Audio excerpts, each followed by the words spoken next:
started hitting us before sunrise. First it was mortars, then rockets, and by the time the sun came up, we knew it wasn't just harassment fire. They were walking it in tighter than usual. We were a small fire base near the Cambodian border, summer of 1969. Artillery base, one battery of 105 howitzers, infantry platoon for security.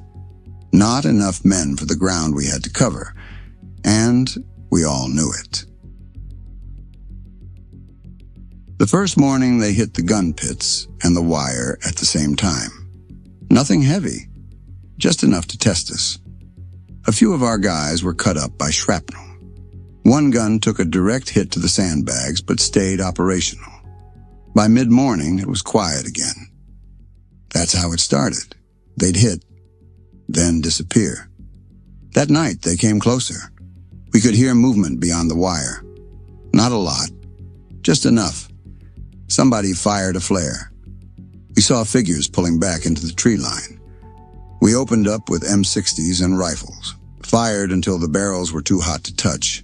They didn't press it. Not yet.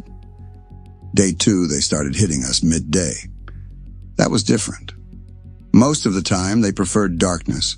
This time, they were walking mortar rounds in broad daylight while we were trying to move ammo between pits. One of our ammo handlers caught fragments in his neck and shoulder. He lived, but he was out of the fight. Medevac tried to come in but took ground fire and waved off. They didn't get him out until late afternoon. That's when it started to sink in. They were watching us, adjusting.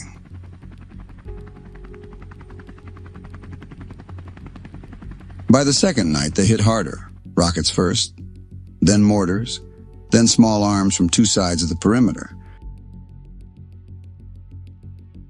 We fired illumination, and the jungle lit up white. You could see muzzle flashes in the trees. They were closer now, maybe 50 meters in some spots. They probed the wire on the north side. Claymores went off. M60s opened up. I remember the smell of burned powder sitting in the bunker with smoke hanging low. You couldn't see far, just flashes and shadows. We lost one man that night, shot through the chest while trying to shift position between bunkers. We dragged him back behind cover. The medic worked on him, but it didn't matter. By morning, they'd pulled back again. Third day, we didn't talk much. Everyone knew what was coming.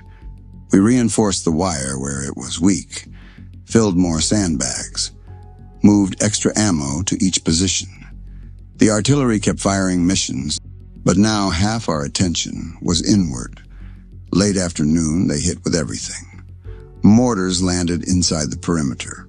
One round hit near my position and showered us with dirt and fragments. That's when I got hit. Left side. Felt like somebody hit my hand with a hammer. Shrapnel went through my palm and tore across 2 fingers. It wasn't clean. It was jagged metal. The medic wrapped it tight and told me to stay put. I stayed. That night was the worst of it. They came over the wire in 2 places. You could hear them shouting as they ran in. We fired into shapes, into movement, into muzzle flashes. The gun next to mine jammed, and the assistant gunner cleared it while rounds were snapping through the sandbags.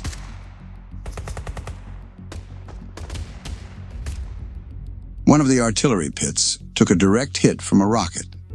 2 men killed, 1 wounded bad.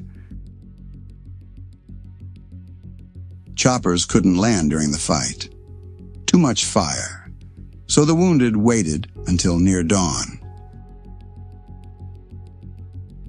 By the time the sky started turning gray, we were low on sleep and low on patience. And they were still out there. Day 4 was different. No big attack in the morning. Just snipers and sporadic mortar fire. It was almost worse. You couldn't relax. You couldn't move without thinking somebody was watching through a scope.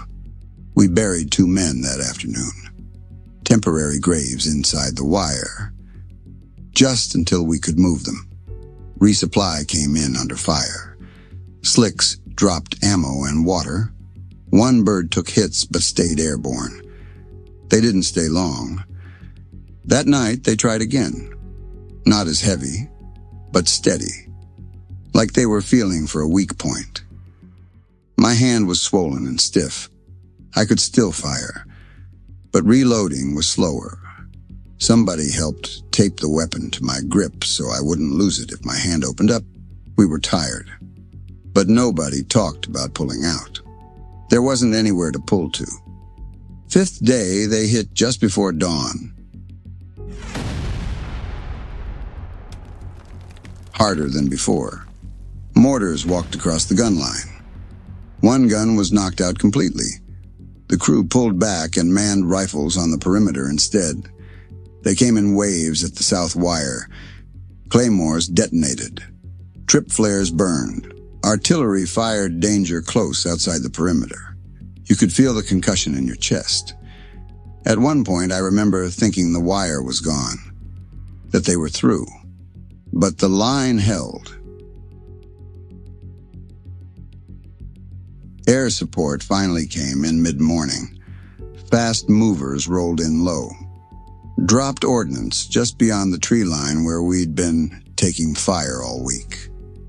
After that, it tapered off. By afternoon, it was quiet. Recon outside the wire found bodies in the brush and signs they'd pulled back deeper toward the border. We'd been hit for 5 straight days. 4 killed. More than a dozen wounded. 1 gun destroyed.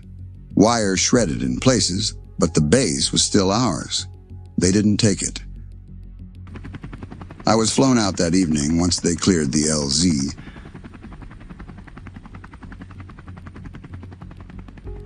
I came back months later. The base was still there. Sandbags replaced. Wire repaired. Different faces on the guns. That's how it was in '69.